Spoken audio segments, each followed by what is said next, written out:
मेहदी साहब, एक सवाल तो खड़ा होता ही है कि जैसा मैंने नकवी जी के बारे में बताया वैसे मैं धर्मेंद्र जी के बारे में भी उतने ही अधिकार से बता सकता हूं। वो बदायूं नहीं छोड़ना चाह रहे थे। आप खंडन कर दोगे, मैं जानता हूं, स्वाभाविक है। अब इसका सबूत ना आप दे सकते ना मैं, लेकिन हमको मालूम है जन्नत की हकीकत क्या है, आप भी जानते हो। वो बदायूं की तैयारी कर रहे थे, बदायूं में कोई और भी दावेदार आ गया, वो क्या हुआ अब छोड़िए। लेकिन इतना तो है कि जो न मानियो ब्रह्मसर तो महिमा मिटे अपार। बदायूं के आदमी को लाके यहां लड़ा दिया आजमगढ़ में, उनका तो बदायूं गया।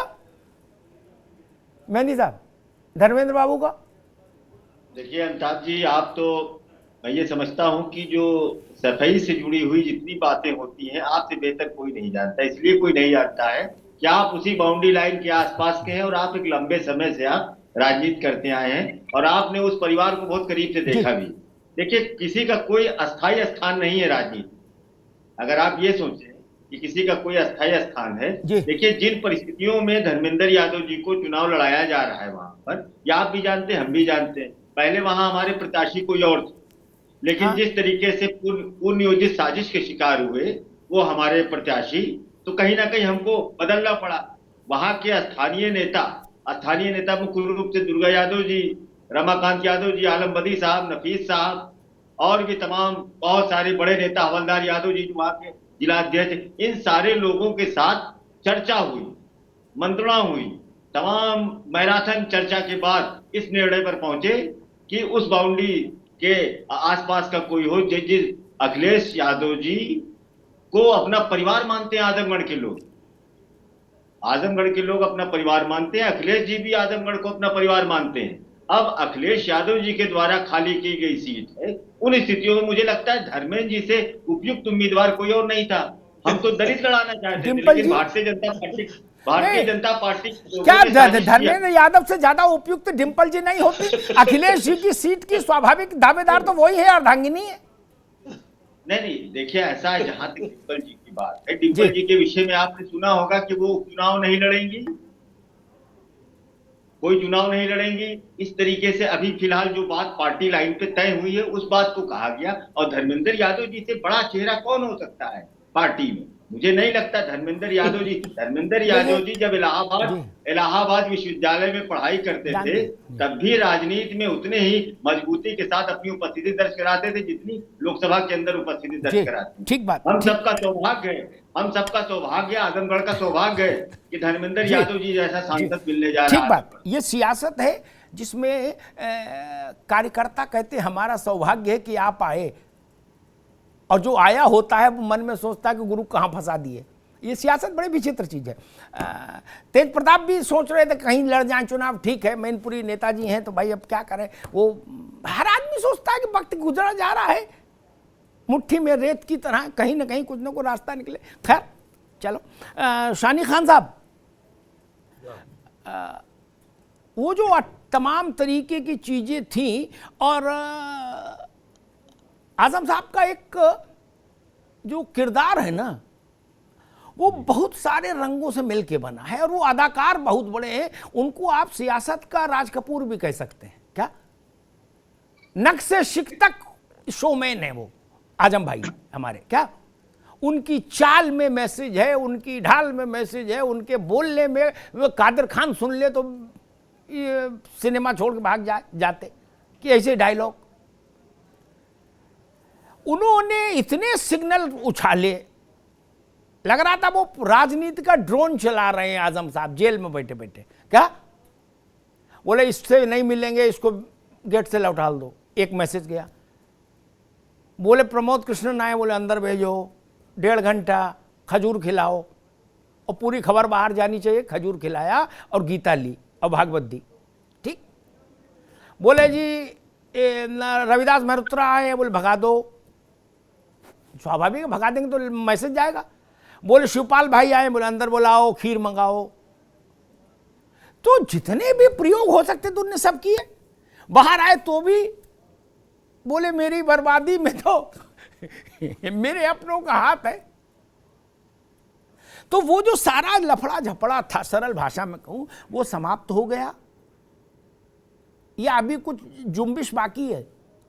ये समझना बहुत जरूरी है भैया खान साहब। देखिए, जिस तरीके से माननीय अखिलेश यादव जी आजम खान साहब से एम्स सर गंगाराम हॉस्पिटल में जाके मिले जी और दोनों के 3 घंटे की मुलाकात रही, जी गर्मजोशी से वो पहुंचे वहाँ, उन्होंने आजम खान साहब का हाल जाना, तस्वीरें जानी, तो मुझे नहीं लगता कि कोई शिकायत या कोई शिकवा वैसा हो दोनों को एक दूसरे से या आजम खान साहब को, तो वो ऐसी कोई बात हो। देखो एक शानी खान साहब, आप पर भी कसम से आप पास होते तो मैं 101 रुपया निछावर करता। क्या गजब बोलते हो यार।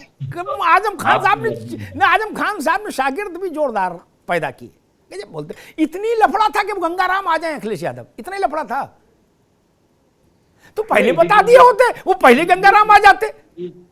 ऐसा थोड़ी ना कि वो कोई स्कूल में नौकरी कर रहे हैं कि उनको क्लास लेनी है अखिलेश जी को, ना ना, अरे पहले टेलीफोन करा दिया होते कि गंगाराम का लफड़ा है, आ जाओ, तो आ जाते नहीं। इतना भी मासूम मत बनो मेरे दोस्त कि सुनने वाला हंसते हंसते लोटपोट हो जाएगा, गजब ही कर देते हो। नहीं आजम खान साहब की तबीयत खराब हुई जिस तरीके यार, एक बात पूछूं खान साहब, आज मैं बड़े हास्य के मूड में हूं, मैं कोई तीखी कड़वी बहस नहीं करना चाहता।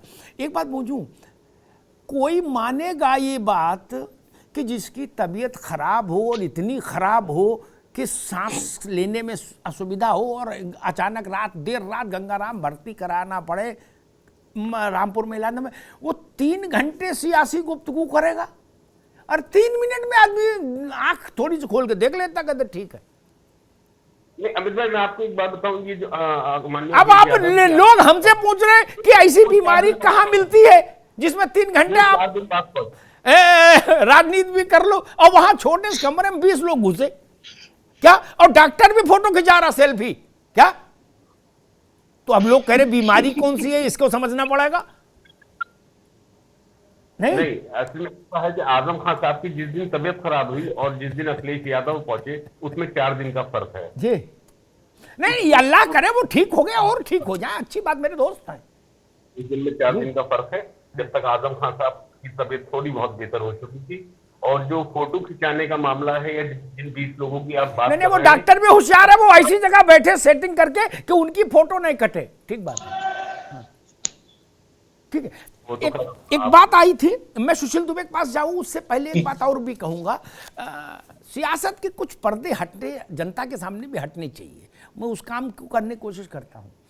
आजम साहब से पूछा गया था जेल से आने के बाद कि नेताजी आप और नेताजी साथ के हो उम्र में, नेताजी आपसे मिले, बात हुई कोई टेलीफोन, तो उन्होंने कहा हो सकता है मैं छोटा कार्यकर्ता हूं, मेरा नंबर ना हो मुलायम सिंह जी के पास टेलीफोन का। फिर पूछा मुलायम सिंह जी आए क्यों नहीं, तो बोले भाई हो सकता टाइम ना हो उनके पास मेरे जैसे छोटे आदमी के पास आने का। वो मसला सुलझ गया खान साहब जी। मुझसे कह रहे हैं? जी आपसे पूछ रहे हैं, मैंने सुना नहीं अमित भाई, दोबारा। मैं कह रहा हूं आजम साहब खान से पूछा गया कि मुलायम सिंह यादव से बात हुई या वो आए, तो उन्होंने कहा मेरे जैसे छोटे आदमी का हो सकता है उनके पास टेलीफोन नंबर ना हो। देखिए, आजम खान साहब का और मुलायम सिंह का जो रिश्ता है वो किसी से छुपा हुआ नहीं है। आजम खान साहब का और मुलायम सिंह का रिश्ता बहुत गहरा, बहुत पुराना और बहुत ऊपर नीचे के रास्ते देखा हुआ रिश्ता है। इसमें एक दूसरे से शिकायत हो सकती है या कोई बात ऐसी हो सकती है, मेरी हैसियत नहीं है कि मैं उस रिश्ते पे कोई अपनी टिप्पणी करूं। आजम खान साहब का और मुलायम सिंह जी का जो रिश्ता रहा है, हो सकता है क्योंकि थोड़ी तकलीफ या थोड़ा कुछ जब ही होता है जब कोई रिश्ता बहुत गहरा होता है। खान साहब ठीक है खान साहब, एक बात कह के मैं सुशील दुबे के पास जाऊंगा। जो बात आप कह रहे वो भी ठीक है, लेकिन जो बात मैं आगे कहने जा रहा हूं वो भी ठीक है। सियासत में कोई रिश्ता ही नहीं होता मालिक है, कब कौन किसके खिलाफ ताल ठोक दे कौन जाने। ज्योतिरादित्य का जो झोला उठाता था सिंधिया का, वो उनके खिलाफ चुनाव लड़ गया। ये सब सियासत है, इसमें ये सब ठीक है, जब तक निभ रही बस तभी तक का मामला है। बाकी तो कौन किसका है यार, बेटा बाप के खिलाफ रिवोल्ट कर देता है? अंताज जी बघेल जी का उदाहरण दे दीजिए। नहीं बघेल नहीं, मैं 100 बघेल, मैं सब तरफ के गिना दूंगा। आप एक बघेल बता रहे, मैं 100 बघेल बता दूंगा सब पार्टी में। कौन किसकी सुन रहा है, मैं सब पार्टी में बता दूंगा। ये सब कहने सुनने की बातें अच्छी लगती हैं कि नहीं हमारा उनका रिश्ता, काहे का रिश्ता भाई साहब, रिश्ता घर में होता, सियासत में होता कोई ना। ये सब मन बहलाने के लिए ठीक है। दुबे जी क्या स्थिति बनेगी भाई? आजम साहब की नाराजगी दूर हो गई, 100% चुनाव लड़ाएंगे वो, या अभी 50% लड़ाएंगे, 60% लड़ाएंगे, बीच बीच में झटका देंगे, क्या रहेगा रामपुर में? क्योंकि ये फैसला होना जानना बहुत जरूरी है कि आजम खान साहब पूरे मन से पहले जैसी मुद्रा में आ गए कि नहीं। अमिताभ भैया, एक तो हृदय से आपका आभार इस बात के लिए कि कसम खुदा की आज आपने हंसा की, मतलब आज आपको मूड सच में बड़ा प्रफुल्लित तो बड़ा प्रसन्न चित्त है। इसके लिए मैं बड़ा, पूरे देश भर में इतनी बदमजगी फैली हुई है, हमने कहा कम से कम यहाँ तो लाइट रहे। हाँ। और फिर मेरे हिसाब से अगर आजम खान राज कपूर हैं शोमैन, तो आप भी पत्रकारिता जगत के विजय माल्या हो। आपसे बड़ा शोमैन इस समय कोई है नहीं, ये जान लीजिए, आपको नस्स मालूम है। तो सीधी बात, एक शब्द जरा आजमगढ़ के लिए बोल दूं। एक सज्जन ने कहा कुछ बात, आजमगढ़ में डिंपल जी आएंगी, आना भी चाहिए था। अभी जो भाई साहब लोग ज्ञान दे रहे थे, आना भी चाहिए था, उनका हक बनता था। उनके पति की सीट थी, भेज दिया चचेरे भाई को। उससे पहले वो सज्जन आएंगे, फिर बलिहारी सुशील बाबू आएंगे, बलिहारी बाबू के पुत्र आएंगे। क्या इतना नहीं पता, इतनी बड़ी पार्टी उनके 2 जगह पर नाम थे और वो नाम अभी तक कटवा नहीं पाए? या ये कारण था, या कौन सा कारण था, ये बलिहारी बाबू जाने, सुशील बाबू जाने, अखिलेश यादव जाने। लेकिन कुछ तो पेश था, तब लाके बेचारे बधाई सुला के उस धर्मेंद्र यादव को आजमगढ़ ले आए। खैर, अब तो मजबूरी बनते हुआ ने, तो कोई ना कोई तो जीतेगा। न हम प्रत्याशी ना प्रत्याशी हैं।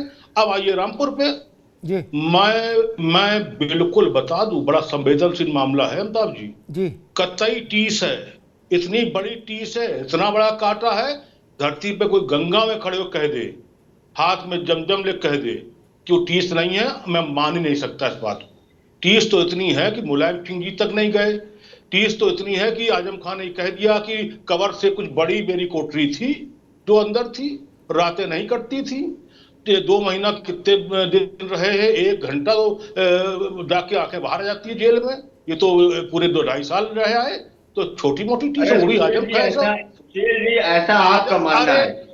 अरे मैं बता रहा हूँ, आप जो अभी अमिताभ जी ने कहा था, वो झूठ सुन लीजिए, जो अमिताभ जी ने भी कहा कि क्या मुलाकात के लिए गंगाराम का 28,000 का डे का कमरा ही जरूरी मिलने के लिए था, जहां पर डॉक्टर से लेके वार्ड बॉय से लेके एक लड़की भी खड़ी थी जो आजम खान को पिताजी मानती है। अरे हुजूर, अच्छा हाँ बोल लीजिए आपकी बात। देखिए ऐसा है, मैं आपको एक बता दूं, बताइए। जिस तरीके का वातावरण पैदा किया जा रहा था, जिस तरीके का वातावरण बनाया जा रहा था, आजम साहब समाजवादी पार्टी के संस्थापक है आजम खान। मेहदी साहब संस्थापक है, वो आजकल के नेता नहीं है, इनकी कोई बात नहीं है, जयाप्रदा नहीं है, वो समाजवादी पार्टी के संस्थापक है। ये कोई बहुत बेनी वर्मा, बेनी बाबू, लोहिया, मुलायम सिंह यादव, मोहन सिंह, भगवती सिंह, इन सबने बैठ के पार्टी बनाई थी। बेनी वर्मा जानते हो इनको? नहीं जानते हो आप इनको जानते हो? नाम सुने कभी?